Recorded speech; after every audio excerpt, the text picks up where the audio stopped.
Akala mo pare-pareho lang ang alkohol? Baka mali ang gamit mo sa skin mo. Yo, I'm Sa DV, your pharmacist. Ngayon, pag-uusapan natin ang Casino White at Casino Pink na pareho naman silang ethyl alcohol. Magkaiba ba talaga sila?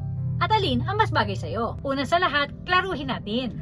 Pareho silang 70% ethyl alcohol. Parehong ginagamit sa hand hygiene at surface disinfection. Pareho din silang tumutulong sa pagpatay ng germs pagkatama ang gamit. So kung disinfection ang pag-uusapan, pareho silang effective. Ngayon, pag-uusapan muna natin ang Casino White. Ito ang classic at pinaka-basic. Mas matapang ang amoy ng alcohol, wala masyadong added fragrance, mas bagay ito sa mga sensitive skin. Ayaw ng masyadong mabango, at mas bagay ito gamit sa general at medical cleaning. Kung gusto mo ng simple at diretso sa trabaho, white ang piliin mo. Sunod naman, itong Casino Pink. Ito ay may added fragrance, mas mild ang amoy, mas pleasant gamitin araw-araw. Mas bagay sa mas madalas mag-alcohol. On-the-go use lalo na sa bag.